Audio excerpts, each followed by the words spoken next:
नमस्कार, मैं रचना शर्मा चढ़ती कला टाइम टीवी देख रहे सभी दर्शकों का स्वागत करती हूं। आप देख रहे हैं हरियाणा के विशेष समाचार।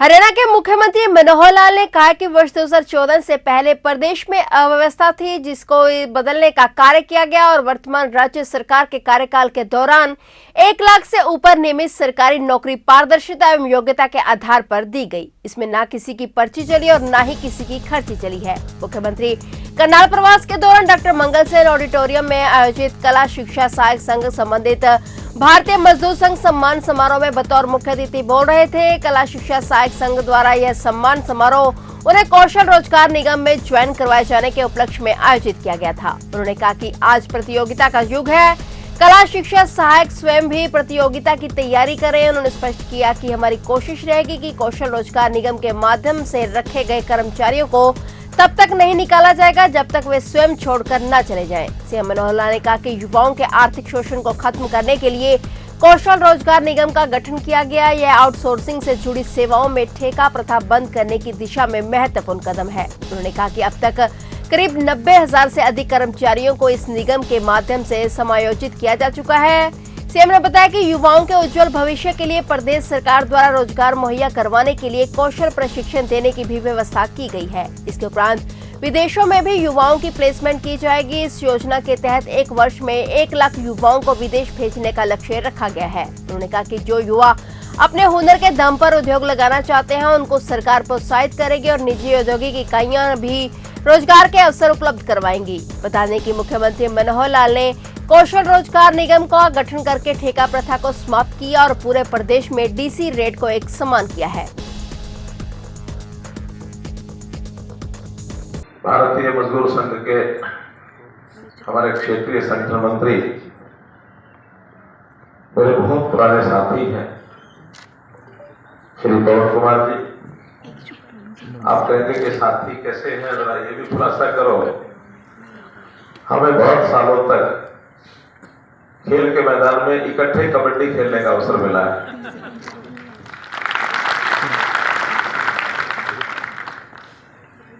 उन संबंधों के नाते से इनका हमारा मिलना जुलना रहता है। कभी ये हमको 2 काम बता देते हैं, कभी हम इनको 2 काम बता देते हैं। देश के हित में मिलकर के काम करते हैं और यही हमारा नारा है कि देश के हित में करेंगे काम। इसी प्रकार मेरे साथ विधानसभा के साथी हमारे घरोंडा के विधायक हरिंदर जी कल्याण जी, करनाल शहर की हमारी मेयर बहन रेणुवाला गुप्ता जी, भारतीय मजदूर संघ के प्रदेश अध्यक्ष भाई अशोक कुमार जी, उपस्थित सभी मंच पर विराजमान श्रेष्ठ जन और यहाँ उपस्थित भारतीय मजदूर संघ से संबंधित सभी हमारे कर्मचारी, मजदूर भाई, पत्रकार, छायाकार मित्रों, अंदर बैठ करके तो हम लोग आपस में कई तरह की बातें करते हैं, लेकिन जब प्रत्यक्ष इस प्रकार का ऊपर कार्यक्रम होता है तो कुछ बातें साफ साफ करने का भी मन करता है कि देश और समाज की, प्रदेश की कुछ साफ साफ बातें आपके सामने की जाए। पहली बात, मैं आपसे ये जानना चाहता हूं कि आपका मेरा क्या संबंध है। हम क्यों आपके बारे में सोचें और आप क्यों हमारे बारे में सोचें, तो इसका एक सैद्धांतिक पक्ष आपके सामने मैं रखता हूं। मैं ये मान के चलता हूं कि हरियाणा की 3.25 करोड़ जनता ये मेरा परिवार है।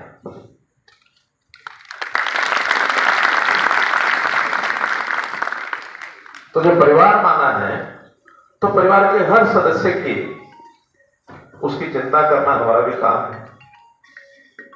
परिवार के सब सदस्यों का दुख सुख वो मेरा सुख दुख है और सब मिलकर के जब आगे बढ़ना है तो इन बातों की चर्चा हमेशा होते रहने चाहिए।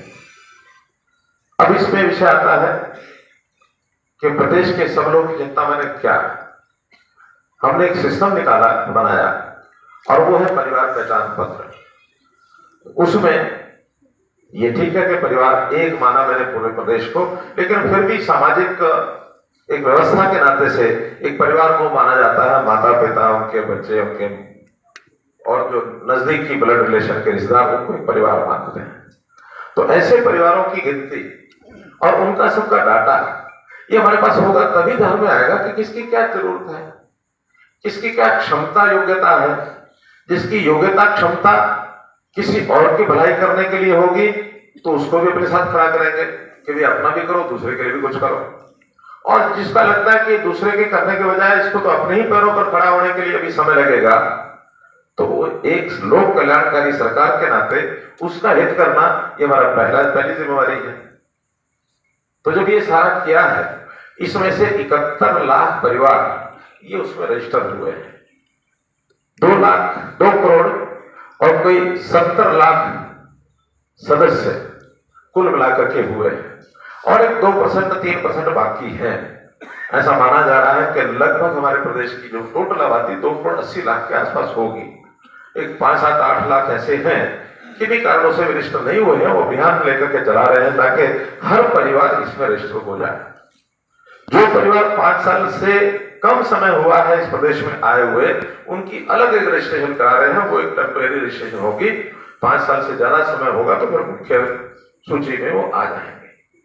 इसी हिसाब से उन सब की चिंता 0 से 5 इयर्स की जो एज है, उन बच्चों की, उन मासूमों की क्या चिंता है। 5 साल से लेकर 18 साल तक उनकी स्कूलिंग ये होनी चाहिए और जो आवश्यकता है उसकी हम चिंता करेंगे। 18 साल से 25 साल 24 साल तक ये हायर एजुकेशन का पीरियड होता है। इस प्रकार से उनकी स्किलिंग, ट्रेनिंग, उनकी योग्यता बढ़ाना, हुनर बढ़ाना, ताकि वो कैसे अपने पैरों पर खड़े हों, कैसे इस कंपटीशन में आगे बढ़े। ये युग कंपटीशन का है। कंपटीशन में अंतर रहेगा कि जो योग्य होगा वो आगे बढ़ेगा, योग्य नहीं होगा आजीविका उसको भी मिलेगी, पेट उसका भी भरेगा, परिवार उसका भी चलेगा, लेकिन योग्यता में कहीं ना कहीं अगर कमजोर है तो थोड़ा पीछे काम धाम में रहेगा। और ये सिस्टम कोई आज का नहीं है, आदिकाल से। अगर ये सिस्टम नहीं होता तो प्रतियोगिता ही नहीं होती, फिर आदमी मेहनत ही नहीं करता, होड़ में आगे नहीं बढ़ता। हर कोई कहता ठीक है, जो मिल गया ठीक है, नहीं मिला ना सही। लेकिन उनको अगर कंपटीशन में आगे बढ़ाना है तो योग्यता का सम्मान होना चाहिए।